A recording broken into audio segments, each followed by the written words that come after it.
Hello students, O2IS academy में आपका बहुत बहुत स्वागत है। तो जैसा कि आप जानते हैं कि हम डेली के 10 MCQs को प्रैक्टिस करते हैं। तो आज के MCQs शुरू करने से पहले अगर आपको इस वीडियो की PDF चाहिए तो आप हमारी O2IS अकेडमी की जो ऐप है इसको डाउनलोड कर सकते हैं और यहाँ पर आपको ये PDF मिल जाएगी। स्टार्ट करते हैं आज के सबसे पहले क्वेश्चन से, that is related to Indian rhinoceros. अब अगर मैं इंडियन रिनोसिरॉस के बारे में बात करूँ तो ये न्यूज़ में इसीलिए था क्योंकि द हिंदू में आपको एक आर्टिकल देखने को मिला होगा जिसके अंदर जो स्मगलर्स हैं वो इंडियन रिनोस के जो हॉर्न्स हैं उनको स्मगल करते हुए एक रिपोर्ट जारी करी है बेसिकली। तो यहाँ पे इसी के रिगार्डिंग आपको दो स्टेटमेंट्स प्रोवाइड करी गई हैं, आपने करेक्ट स्टेटमेंट को आइडेंटिफाई करना है।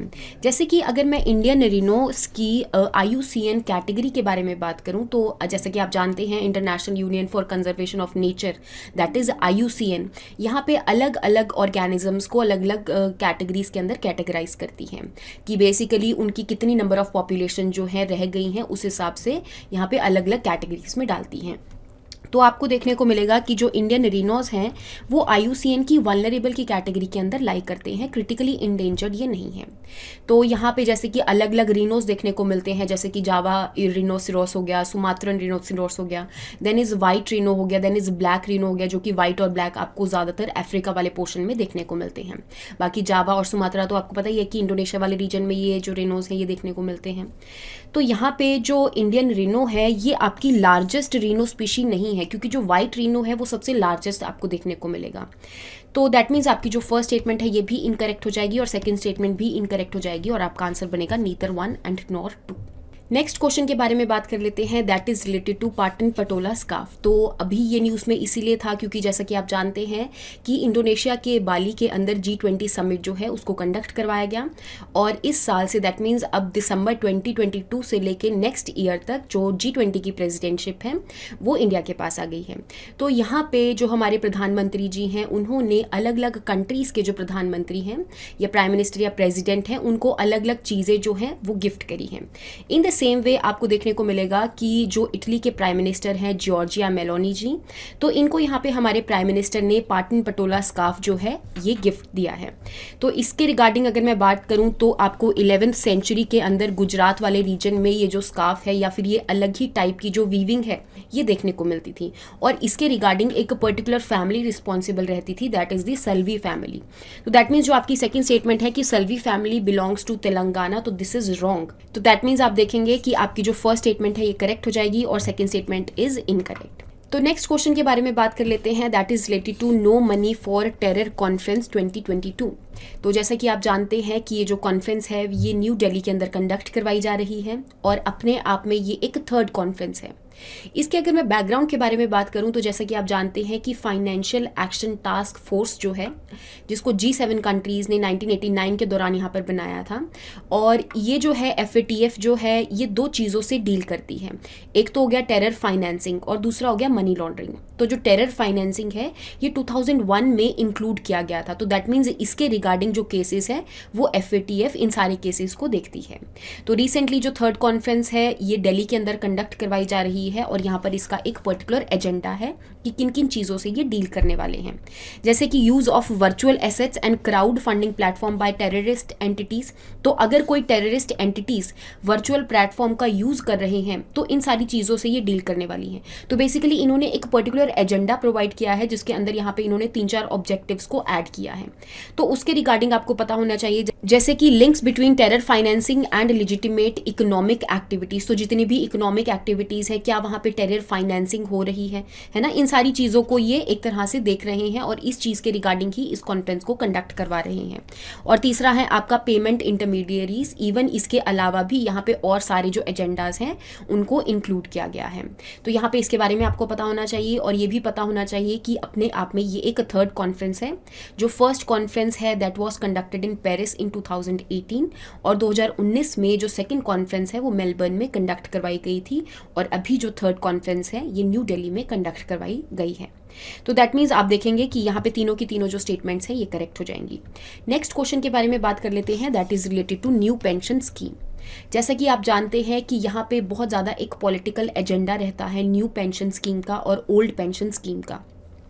तो बेसिकली जो न्यू पेंशन स्कीम है उसके अंदर कुछ चीज़ें जो है वो चेंज करी गई हैं as compare to old pension scheme. जैसे कि जो ओल्ड पेंशन स्कीम थी वहाँ पर जो सरकार है वो पेंशन की गारंटी देती थी, लेकिन न्यू पेंशन स्कीम में ऐसा कुछ भी नहीं है। इवन अगर मैं बात करूँ कि क्या जो एम्प्लॉयज़ हैं वो इस स्कीम के अंदर कॉन्ट्रीब्यूट करते हैं, तो ओल्ड पेंशन स्कीम में एम्प्लॉयज़ कॉन्ट्रीब्यूट नहीं करते थे, फिर भी उनको यहाँ पर पेंशन जो है वो सरकार द्वारा गारंटीड होती थी। और कितनी गारंटीड होती थी, तो जितनी भी उनकी लास्ट पे होती थी उसका 50% जो पेंशन है उनको मिलती थी। लेकिन जो न्यू पेंशन स्कीम है उसके अंदर सरकार ने कुछ चीज़ें जो है वो अमेंड करी हैं, इंक्लूड करी हैं। जैसे कि यहाँ पे एम्प्लॉय जो है वो 10% कॉन्ट्रीब्यूशन करेगा जिस टाइम पे भी उसके बेसिकली जो उसका एक पर्टिकुलर टेन्योर चल रहा है, जिस टाइम पे एम्प्लॉय का, जिस टाइम पे वो रिटायर हो जाएंगे तो उस टाइम पे सरकार जो है कोई भी गारंटी नहीं करेगी, लेकिन जितना भी उसका कलेक्टेड मनी है उसी में से धीरे धीरे करके जो पेंशन है उसको डिसबर्स किया जाएगा। तो ये कुछ चीज़ें हैं जो कि एक तरह से न्यू पेंशन स्कीम के अंदर इंक्लूड करी गई। और यहाँ पे एक पॉलिटिकल एजेंडा बन गया है कि दोबारा से कई जो स्टेट्स हैं वो ओल्ड पेंशन स्कीम को ही लागू कर रही हैं। तो इसी के रिगार्डिंग आपको यहाँ पर 3 स्टेटमेंट्स प्रोवाइड करी गई हैं, आपने इसमें से करेक्ट स्टेटमेंट को आइडेंटिफाई करना है। जैसे कि अगर मैं बात करूं कि जो न्यू पेंशन स्कीम है इसके रिगार्डिंग जो एज लिमिट है वो 18 साल के अबव 18 से लेके 60 ईयर्स तक जो लोग हैं वो यहाँ पे न्यू पेंशन स्कीम जो है इसका फ़ायदा उठा सकते हैं। तो दैट मीन्स ये जो एज लिमिट है ये इनकरेक्ट हो जाएगी। थर्ड स्टेटमेंट के बारे में अगर मैं बात करूँ तो न्यू पेंशन स्कीम के अंदर इवन अलग अलग जो बेनिफिशरीज हैं उनको ऐड किया गया है। जैसे यहाँ पे इवन जो NRIs हैं वो भी इस पेंशन स्कीम के तहत कुछ टाइम के दौरान यहाँ पे अपना जो पैसा है उसमें पहले डिपॉजिट करवा सकते हैं, और जिस टाइम पे भी उनका टेन्योर खत्म हो जाता है उसके बाद उनको धीरे धीरे वो जो पैसा है वो डिसबर्स कर दिया जाता है। तो दैट मीन्स जो थर्ड स्टेटमेंट है ये आपकी इनकरेक्ट हो जाएगी क्योंकि NRIs भी एलिजिबल हैं। फर्स्ट स्टेटमेंट के बारे में अगर मैं बात करूं कि ये जो पेंशन स्कीम है ये सारे एम्प्लॉयज़ को ओपन है, चाहे वो अनऑर्गेनाइज्ड सेक्टर में हो चाहे ऑर्गेनाइज सेक्टर में हो। लेकिन यहाँ पे एक जो फोर्सेस हैं इनको एक्सक्लूड किया गया है, that is the armed forces. तो इनको न्यू पेंशन स्कीम के तहत इंक्लूड नहीं किया गया है। दैट मीन्स इनकी जो भी पेंशन होगी वो ओल्ड पेंशन स्कीम के अकॉर्डिंग ही चलने वाली है। तो यहाँ पे आपको देखने को मिलेगा कि जो फर्स्ट स्टेटमेंट है दैट इज़ करेक्ट और बाकी की जो स्टेटमेंट है that are incorrect. Next question के बारे में बात कर लेते हैं, that is related to carbon border adjustment tax. अब ये किस चीज़ के रिगार्डिंग है, न्यूज़ में क्यों था, तो उसके बारे में बात कर लेते हैं। तो यहाँ पे जो हमारी अभी COP27 हुई है इजिप्ट के सिनाई पेनिनसुला के शर्म एल शेख वाले रीजन के अंदर, तो यहाँ पे यूरोपियन यूनियन ने एक नया जो चीज़ है उसको इंट्रोड्यूस किया है, that is the carbon border adjustment tax. अब ये है क्या टैक्स?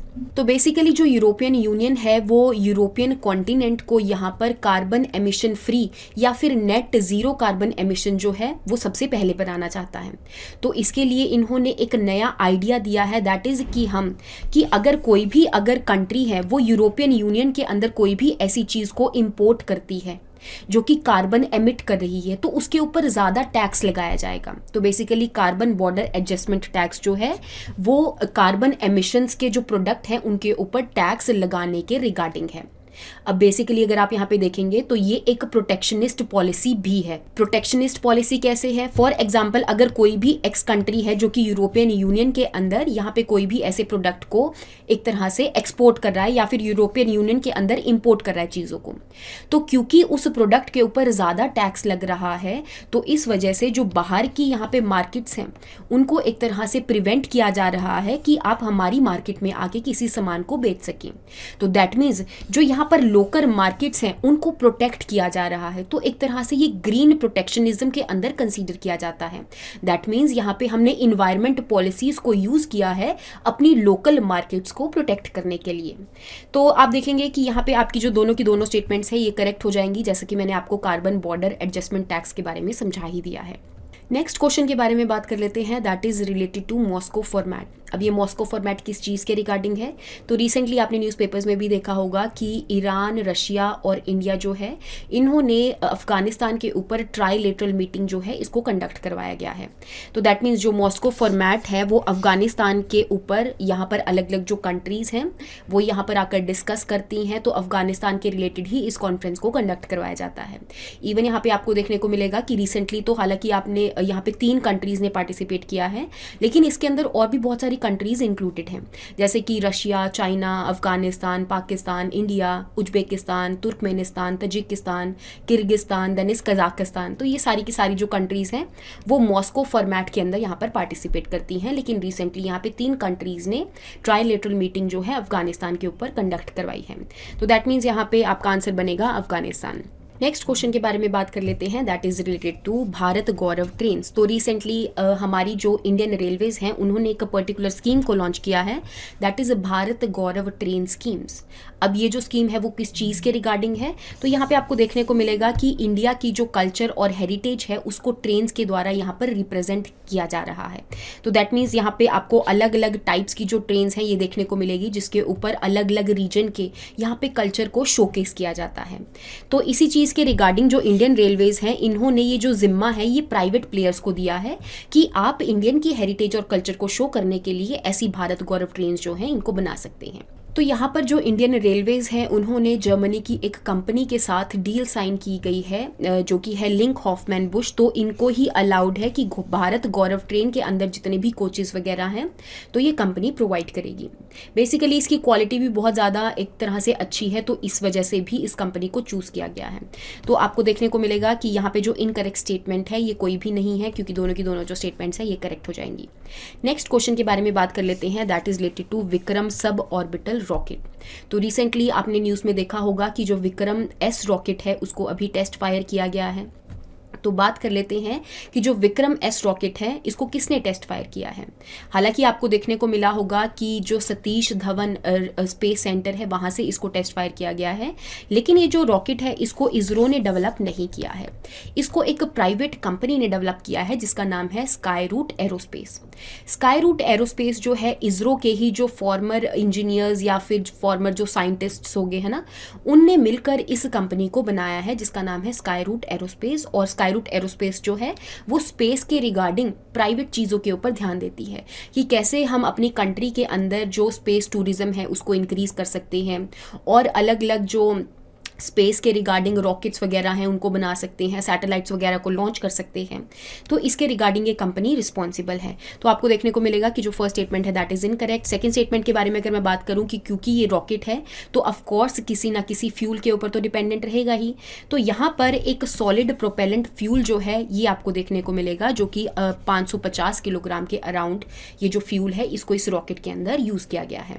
तो रिसेंटली अभी टेस्ट फायर किया है और इस रॉकेट को आगे सैटेलाइट लॉन्च करने के लिए यूज किया जाएगा, जो कि स्काई रूट एरोस्पेस के प्रारंभ मिशन के अंदर इंक्लूडेड है। तो आई होप आपको यहां तक समझ में आया होगा। तो दैट मीन्स यहाँ पे आपकी जो सेकंड स्टेटमेंट है ये करेक्ट हो जाएगी, first statement is incorrect. Next question के बारे में बात करते हैं, that is related to digital Shakti. तो जैसा कि आप जानते हैं रिसेंटली न्यूज़ में था कि नेशनल कमीशन फॉर वुमेन जो कि एक स्टैट्यूटरी बॉडी है, इन्होंने डिजिटल मिशन शक्ति जो डिजिटल शक्ति 4.0 को रिसेंटली लॉन्च किया है। तो इसी के रिगार्डिंग आपको यहाँ पर 2 स्टेटमेंट्स प्रोवाइड करी गई हैं। जैसे कि अगर मैं बात करूँ कि डिजिटल शक्ति जो है उसको स्टार्टिंग में 2018 के अंदर लॉन्च किया गया था, ताकि यहाँ पर जितनी भी विमेन हैं उनको इनकरेज किया जा सके, ताकि उनके साथ कोई भी जो साइबर क्राइम्स वगैरह है वो ना हो। तो बेसिकली उनको ट्रेन करने के लिए, उनको समझाने के लिए इस डिजिटल शक्ति इनिशिएटिव को शुरू किया गया था नेशनल कमीशन फॉर वुमेन्स द्वारा। और यहाँ पे जो अलग अलग इनिशिएटिव्स हैं उनके अंदर अलग अलग चीज़ों को इंक्लूड कर दिया जाता है। जैसे कि जो डिजिटल शक्ति 4.0 है इसके अंदर यहाँ पे स्किल और ट्रेन करने की बात करी गई है वुमेन को एक पर्टिकुलर चीज़ों में, जैसे कि जितनी भी ऑनलाइन इनएप्रोप्रिएट या इलीगल एक्टिविटीज़ हो रही हैं उनके रिगार्डिंग यहाँ पे वुमेन को सिखाया जाएगा, अवेयरनेस क्रिएट करवाई जाएगी। तो इसी के रिगार्डिंग ये चीज़ जो है वो न्यूज़ में थी। तो आई होप आपको यहाँ तक समझ में आया होगा। लास्ट क्वेश्चन के बारे में बात कर लेते हैं, that is related to Birsa Munda. तो जैसा कि आप जानते हैं कि हमारे अगर मैं इंडियन फ्रीडम फाइटर्स के बारे में यहाँ पे बात करूँ या फिर अलग अलग जो मूवमेंट्स चली थी हमारी इंडिया के अंदर ताकि यहाँ पे इंडिपेंडेंस लेने के लिए, तो उसके रिगार्डिंग जो बिरसा मुंडा है ये रिलेटेड है। कैसे रिलेटेड है, जैसा कि आप जानते हैं कि 15 नवंबर को गौरव जनजातीय दिवस मनाया जाता है जो कि बिरसा मुंडा जी की बर्थ एनिवर्सरी के ऊपर बेस्ड है। तो ये इस साल 2022 के अंदर सेकंड टाइम इसको मनाया गया है, क्योंकि पिछली बार सबसे पहली बार इस दिन को यहाँ पर सिग्निफाई किया गया था कि हम गौरव जनजातीय दिवस बिरसा मुंडा जी की जो बर्थ एनिवर्सरी है उस दिन मनाने वाले हैं। तो इसी के रिगार्डिंग यहाँ पे आपको 2 स्टेटमेंट्स प्रोवाइड करी गई हैं, आपने करेक्ट स्टेटमेंट को आइडेंटिफाई करना है। जैसे कि अगर मैं बात करूँ तो 1880s और 90s के टाइम पे जो बिरसा मुंडा है उन्होंने ब्रिटिश गवर्नमेंट के अगेंस्ट यहाँ पे प्रोटेस्ट्स वगैरह किए थे, और यहाँ पे एक पर्टिकुलर मूवमेंट भी रिलेटेड थी, दैट इज़ उलगुलान मूवमेंट, जो कि 1899 के दौरान आपको देखने को मिलेगी। तो इसी के रिगार्डिंग जैसे कि यहाँ पे नॉन वायलेंट प्रोटेस्ट जो हैं इन्होंने नहीं किए थे, क्योंकि इन्होंने तो गोरिल्ला वारफेयर की थी, और गोरिल्ला वारफेयर जो है ये आपकी वायलेंट प्रोटेस्ट्स के अंदर लाई करती है। तो दैट मीन्स जो आपकी फर्स्ट स्टेटमेंट है कि कलोनियल लॉ के अगेंस्ट नॉन वायलेंट प्रोटेस्ट करी थी, ये स्टेटमेंट आपकी इनकरेक्ट हो जाएगी। सेकेंड स्टेटमेंट के बारे में अगर मैं बात करूँ तो बिरसा मुंडा को उनके जो ट्राइब है उन्होंने एक तरह से भगवान का दर्जा दिया है, क्योंकि उन्होंने उनके अपने लोगों के लिए काम किया था, और भगवान एक तरह से लोगों के लिए वही होते हैं जिसने किसी चीज़ को आकर ठीक कर दिया हो, है ना। तो उन्होंने वो बिरसा मुंडा जी को अलग अलग नामों से भी यहाँ पुकारते हैं, जैसे कि भगवान हो गया, धरती आबा हो गया, जिसको हम फादर ऑफ द अर्थ के नाम से भी जानते हैं। तो दैट मीन्स यहाँ पे आपकी जो सेकेंड स्टेटमेंट है ये करेक्ट हो जाएगी, और आपका आंसर बनेगा 2 ओनली। तो आई होप आपको यहाँ तक जो MCQs हैं उनके बारे में समझ में आया होगा। नेक्स्ट क्लास के अंदर हम नेक्स्ट करंट अफेयर्स और MCQs के साथ मिलेंगे। Thank you so much and have a nice day.